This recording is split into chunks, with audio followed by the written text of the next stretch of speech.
About 1977, I decided to have a look at the Quran. I never met a Muslim. I lived 100 kilometers from the nearest Muslim. See, what interested me was what non-Muslims said about Muhammad.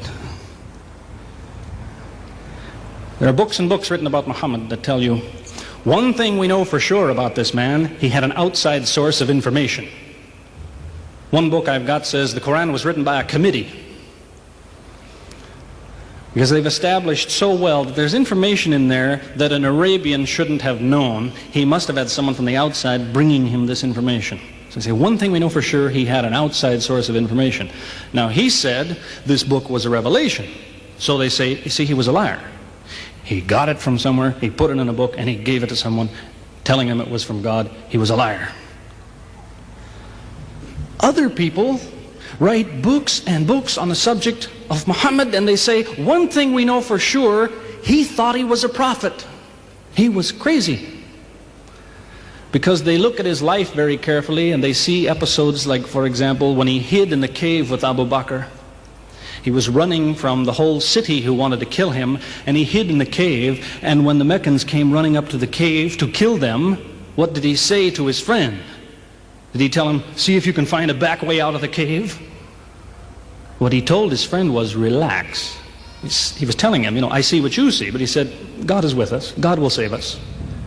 So people on that basis, they say, you see, he thought he was a prophet. He thought God was with him because he said things like that. He wasn't a liar. They never seem to realize that one man can't be both. So you can't be a liar and a crazy man at the same time. If you think that an angel gives the words of God in your ear, and somebody says, I have a question for you, what does God tell you about this thing? I want to hear an answer tomorrow.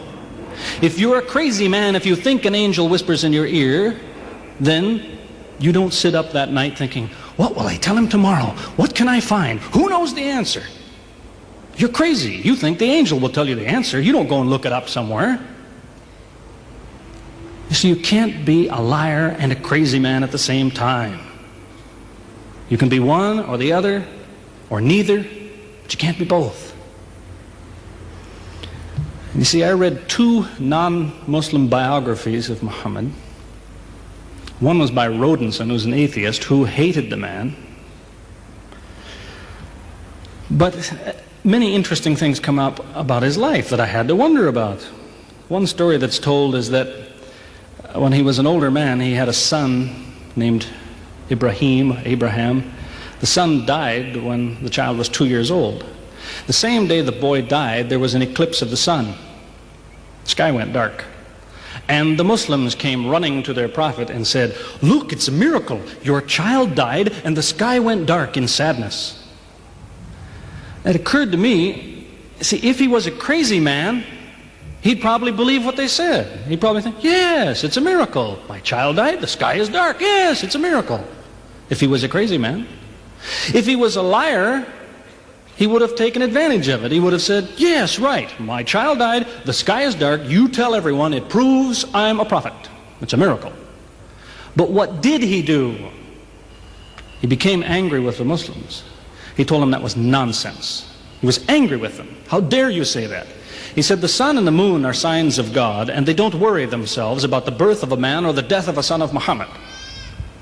Doesn't look very crazy, doesn't look much like a liar. Now you have a third alternative, of course, which people tell you all the time. They say, no, he was not a liar. He was not a crazy man. He was deceived by the devil. Deceived by the devil. It's an interesting idea, but whatever you say, you better be ready to back it up. There's a lot of difficulties with that idea. For example, there is a verse in the Quran which tells the reader about a good habit to develop. It tells him, before you read this book, always say, A'udhu billahi minash shaitani rajim, which means, I take refuge in God from Satan the rejected. Is this Satan who wrote this? Who said, before you read my book, ask God to save you from me? Is that Satan who wrote that? As Jesus said, if Satan is divided against himself, then his kingdom will fall. He's fighting against his own interests. So let me finish with a story that illustrates a point. As I said, there's many theories and many explanations around, many explanations. But an explanation, something somebody tells you, is just so much air coming out of his mouth unless he has proof and unless he offers you something that you can use to falsify it.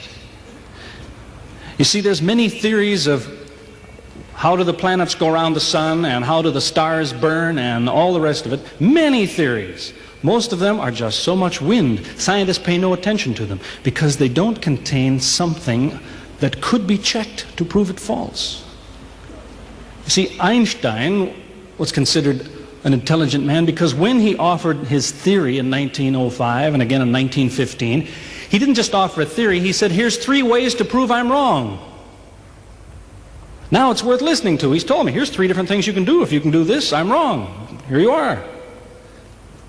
Is there anything like that in Christianity? Has the Christian ever said, you want to prove I'm wrong? All you have to do is this. Has he ever done that? The Quran is filled with that kind of thing, filled with it. Saying, you want to prove this book is wrong? Do this. Prove it. Go ahead. Do it. Filled with that kind of thing. There's an example of it that made a big impression in its day, during the lifetime, 14 centuries ago, of the Prophet of Islam. You see, he had an uncle named Abu Lahab. That was his nickname, Abu Lahab. This man hated Muhammad. He hated anything the man said. He used to watch him going through the city, and if he saw him talking to someone, he waited till they split up. He'd go after the man he spoke to and take him and say, what did Muhammad tell you? Whatever it is, it's a lie. Did he tell you day? It's night. Did he say black? It's white. Exact opposite. Whatever he heard the Muslims say, he said the opposite. That was the way his mind worked. There's a little chapter of the Quran called Lahab, and it says about this man that he'll never change. It condemns him to hell, Jahannam. You see, if the man had ever become a Muslim, the Muslims would believe, well, now he's not condemned anymore. You see, for 10 years before Abu Lahab died, that was a part of the Quran. And the Muslims could come to Abu Lahab and say, do you know, it's been revealed to us in our book that you will never be a Muslim. God says you will never be a Muslim. For 10 years they told him that. All he had to do was say, well, your book is wrong. I want to be a Muslim. What do you think of your book now? That's all he had to do. He had 10 years to think about it. And that's the way he was. See, if somebody is your enemy, you don't come to him and say, you want to prove I'm wrong? Here, say this. Come on, say it. If all you have to do is say the words and I'm wrong, you finish me. He never did it. See, this is one of many cases of something that was offered that could have been falsifiable. So it was. As I say, in 1978, after, how long would that be? 15 years of arguing with the church authorities, one place or another, I got the idea. I'm going to argue with some other people. I'm going to read the Quran, see how much of it is any good, pick out the true, pick out the false. Thought it'll take a few years, it'll take some serious study and so on.